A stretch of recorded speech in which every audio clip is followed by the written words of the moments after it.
Hi, City Life class. Welcome to our last 2 weeks of class. Well done on our discussions on anime and urban problems like crime. Looking at the classical theorists, and so it was a really good discussion board there. And then you had your sociology of city life assignment, our last one on urban tourism, where you wrote a tourist brochure. And as I said before, you could have done the city of La Crosse or any other city that you wanted, one that you're familiar with. And I gave everyone extensive comments and feedback on that. But overall, pretty much job well done.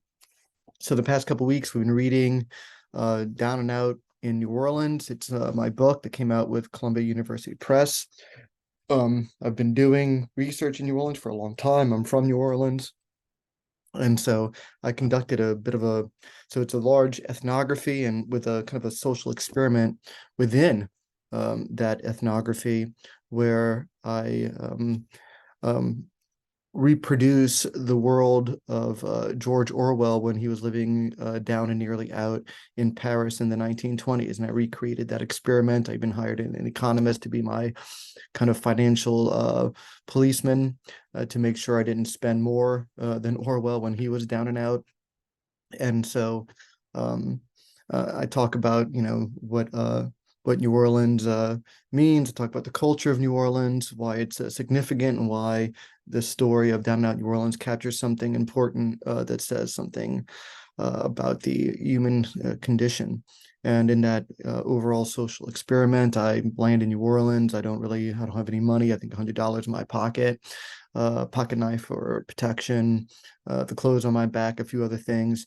And I can't use any of my money, no credit cards, no anything. I have to find a way to make a living on the streets. And that's when I come across the whole cast of characters. And I also participate in the world of this informal street economy, working as a bartender on Bourbon Street, working as a clown, Cuban Pete the Clown, working as a glass stomper, and things of that. It's all in the book, Poet. And um, uh, so check that out. Anyhow, it's an experiment that reproduces the world of Orwell. There's a lot of similarities between 1920s Paris that I discuss in the book and post-Katrina New Orleans, particularly where New Orleans was attracting a lot of transplants from outside, from New York and many other places. And it was just kind of filled, with people moving in that are artists and intellectuals and radicals and anarchists and musicians, writers, etc. And so during this time of 1920s Paris, we can also see a little bit of this in New Orleans. And while 1920s Paris had this kind of bourgeois society of artists and intellectuals, there was also an underground. And that underground is what I'm writing about in New Orleans. And so I talk about a lot of my experiences, but usually a lot of my experiences are to introduce you the cast of characters that I meet, from Eric Auditorium, the Sword Swallower, to Shannon, the Frenchman Street Poet, to many other people, musicians, brass bands, hustlers, street performers, buskers of various types. I even talk about what it's like to sleep in homeless shelters and under tent cities, and to sleep in the streets. And I have a whole chapter on squatting illegally in vacant housings, which I learned to do. I even talk about my experiences with occultists and Satanists. And towards the end of the book, I talk about the devastating impact for some people on gentrification and violent cultural resistance, and what happened when you try to produce a hipster wonderland in segregated apartheid communities. And I have a chapter on brass bands in New Orleans. So I'm not going to talk too much about the book. More than that, you're reading it, so you're very familiar with it as well. But make sure you read all the chapters. That introduction, I think, is very important, that introduction chapter. There's also a foreword from my former graduate advisor, David Brotherton. And then chapter 2, I talk about the hard and soft city of New Orleans, describing its neighborhoods. Now people take their subjective imprint and make a a space, a unique human place. And I talk about what it's like to live down and out in New Orleans, where I talk about Orwell and compare it to what I do, and how I went about getting a job and surviving on the streets in the French Quarter of New Orleans. And then I talk about all the buskers, hustlers, and street performers in chapter 4. Chapter 5, that's when I go into city squatting and what they call urban camping. And I talk about, how dangerous that is, but strategies for survival. Then in chapter 7, I talk about the occultists and Satanists. And then at chapter 8, that's really when I get into gentrification in New Orleans, which is a very big story in New Orleans as well as other places. There's another book I'm writing right now. And it turns out I didn't even plan it, but that gentrification is becoming a big part of that story. And that book is coming out on Mississippi Gulf Coast. And that's when in chapter 9, I talk about hipster wonderland and how some of the people I knew find themselves in a very violent situation. And then chapter 10, the brass bands and the second lines of New Orleans. And make sure you read that conclusion, The Fogs of New Orleans and the Future of the Crescent City. It's where I get a little bit poetic. And I talk about what happened to some of the main characters in the story and what's happening to them. A lot of these people I still know, and they're still friends of mine.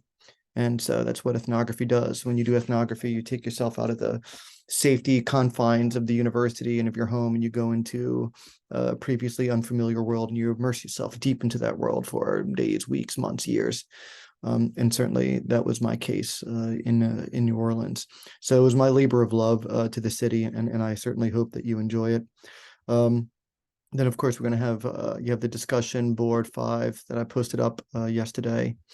And in that discussion board, you consider 5 questions, one on marginality and social exclusion. So discuss the concepts of marginality described in Down and Out New Orleans. How do individuals in the informal economy experience marginalization within society? What factors contribute to their social exclusion? How do these individuals navigate their marginalized status? There's also one of empowerment too, right? I mean, where people who have denied themselves legitimate avenues towards achieving the American dream have found alternative ways, or kind of like Robert Merton's Innovator a little bit, where they found their own path to spread their wings and strut their stuff. And when I've given talks around the country on my book, even from bookstores all around to other places, sometimes I bring in some of these characters that are in the audience and they surprise people. When I'm in the middle of the talk, and I'll stop, and Eric Auditorium will swallow a sword, or Shannon will write a poem, she'll talk about a poem, or she'll recite a poem that she wrote. 2, informal economy and survival strategies. Explore the strategies explored by individuals in the informal economy to survive and sustain themselves. What types of work are prevalent in the informal economy? How do these occupations shape the daily lives of those involved? And what are some of the risks, challenges, and opportunities associated with participating in this underground, transgressive economy? 3, agency and resistance, 2 important words there, especially human agency. And agency always usually involves resistance against the status quo, orthodoxy, resistance against the mainstream. So analyze how human agency informs resistance exhibited by the individuals living in marginalized conditions. And I talk about, despite facing this kind of adversity, how do these people assert their autonomy and challenge societal norms, identify instances of resistance, resilience, and collective action. Portrayed in a book. For structural inequality and urban dynamics, examine the role of structural inequality in urban dynamics and shaping the experiences of marginalized communities in New Orleans. That's where you can probably talk a little bit about gentrification. How do broader socioeconomic forces like poverty or racism and gentrification intersect with people's personal biographies or individual narratives? And what are the implications of this for understanding urban life today and social change? And then another one you can talk about 5. You're supposed to talk about 4 of the following 5. So another one, the 5th one, reflection and engagement, reflecting your reactions to the book and its themes. How did reading Down and Out New Orleans challenge or expand your understanding of things like poverty, urbanization, social inequality? Consider how the book informs your perspective on social issues and your role as citizens.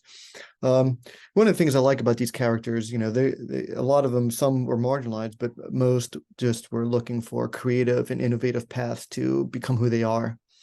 In fact, that's kind of Nietzsche's whole thing, right? Become what you are. That's probably one of the hardest things for us to do as people, as individuals, to become who we are, because basically everything in our society prevents that from happening, from becoming who we are.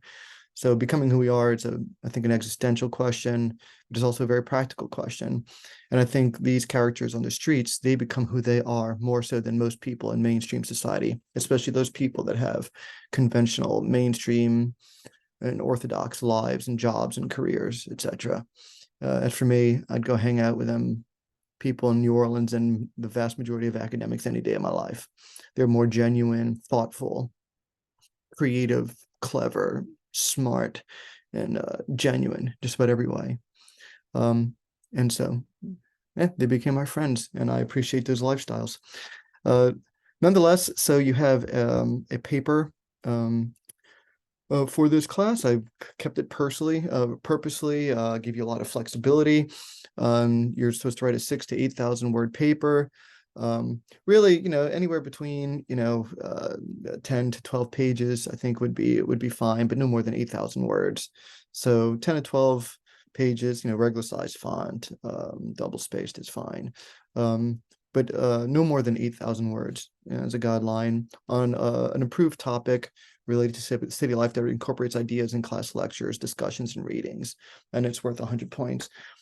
Really, you have my approval so long it's about something going on in urban cities. The only thing I would say is whatever topic that you want to talk about, let's say it's gentrification. Well, you can talk about gentrification in a broad sense, in a generalized sense, but you need to bring it down home to something very specific. Gentrification going on in Chicago, or a particular form of gentrification that's going on in New Orleans, or maybe not New Orleans since I wrote about it, but a particular type of gentrification you might see in San Francisco, or even in a small town like La Crosse. And so you can kind of pick, but make sure that you have specific examples. So you can talk in general, you can talk in broad about whatever topic you want to talk about and discuss on, urban city life issues. Just make sure you bring it into something very concrete and substantive. That's very important, where you can illustrate how all these theories and ideas that we've discussed in class, how they can be applied to understanding something very specific like crime or gentrification or inequality going on in a specific urban context. And so that's really the best advice I can give you. I've left it. I trust students to do the right thing. And so I trust students to have autonomy and independent thinking. That's why I don't have a hardened type of rubric for this paper, or a specific, rules or anything like that. No rubric. I think a rubric is the destroyer of thought, and especially independent thinking. So be creative, think outside the ordinary, be clever. Use your sociological imagination. Think about the ideas we've discussed throughout the semester, the things that you've read, the issues that we've talked about, concept of anime, things of that nature. Keep in mind that the city is exciting. It's also frightening. It's freeing, and it provides liberation, but it can also be lonely, and it can also be dangerous. So the city is filled with contradictions. And so it's a beautiful place and an awful place. And so write about something that truly fascinates you, that truly interests you, that motivates you, that appeals to your own sense of intellectual inquiry, that excites you. And so put that together. And whatever issue or topic you talk about, again, move from the broad and the general to the very specific. That's very important. Always using stories and examples to illustrate your points and substantiate your arguments. What's more, any references that you use, make sure that you cite them. Very important to cite all of your references. Even if there's an idea that is now your own, you must cite that reference. And so it's very easy to tell if somebody is not doing that. So please do it. So yeah, cite all your references, cite all your sources. Other than that, be creative, be free, enjoy the project, enjoy the writing, pick an issue that you find fascinating, and make sure that you go again from the general to the specific, so you can put some meat to those theoretical bones, put some substance behind the ideas and the theories. And so with that, enjoy. I very much look forward to reading your papers, and I very much look forward to our discussion, our last discussion post this week on my Labor of Love book down and out New Orleans with Columbia University Press. And I appreciate you all. And thank you very much. And stay strong.